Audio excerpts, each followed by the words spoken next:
Hey everybody, and welcome back to Ducks and Download.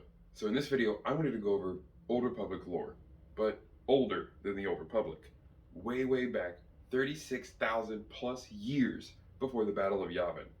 We're talking about the dawn of the Jedi. The main subject I want to cover on this one, though, is talking about how the dawn of the Jedi talks about the Jedi Order, now all legacy, of course, and how it comes to be through these ships called the Tho-Yor. The Tho-Yor were 9 diamond-shaped large ships scattered across the galaxy, seeming to have been seeded on extremely force-sensitive and powerful species worlds. The Tho-Yor, though, isn't actually even their name. We have no idea what, who, or why these things were created.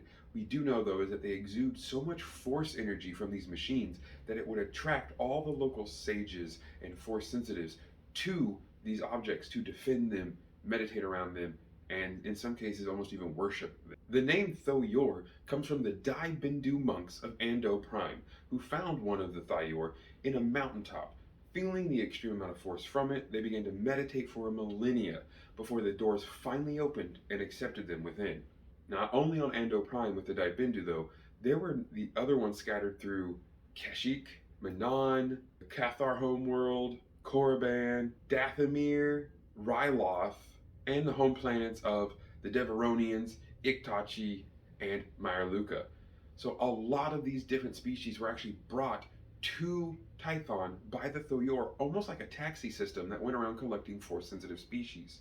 Once they reached Tython, the ships separated and allowed the passengers to leave on separate parts of the planet to create temples where they landed, covering Tython in the first Jedi Order. The Tho-Yor were then stationary and would stay either floating above or as a part of the temple grounds, pretty much just in another state of hibernation until later on they would be found out to actually be very powerful weapons if the Force was channeled through them.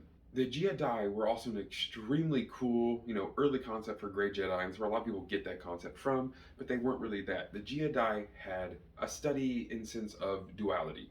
They knew that the light and the dark side were both aspects of the Force and should be met with mutual respect. Tython was so important because there were 2 Force nexus on the moons orbiting Tython: Ashla, the moon of the light side, and Bogan, the moon of the dark side. Any Jedi that had been found to be imbalanced and not in perfect harmony in the Force would be sent to one of these moons to meditate on the other side of the Force until they realized the importance and key that side held to the overall balance of everything.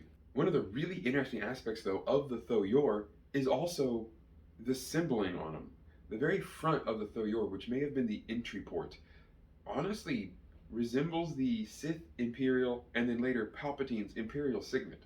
I wonder what kind of an influence or hold that has over the past to future of the galaxy far away.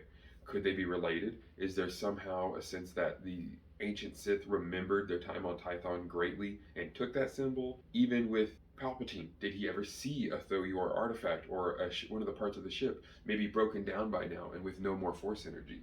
We don't know yet.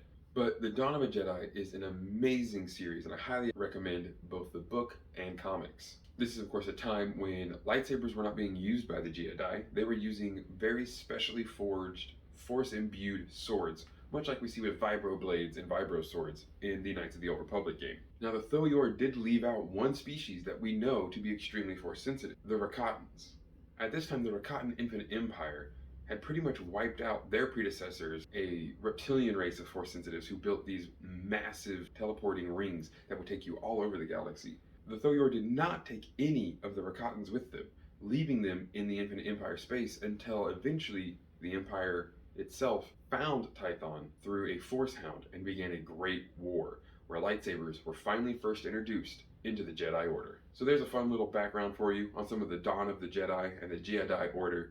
I really hope we get more of this, especially with the upcoming High Republic book, Battle of Jedha. That's a very old temple and might have a bit more to talk about the Prime Jedi and the origins of the Jedi as they are. So of course, comment, like, subscribe, and share, and I look forward to having many more awesome videos about Old Republic lore with you all. So have a wonderful rest of your evening, and may the Force serve you well.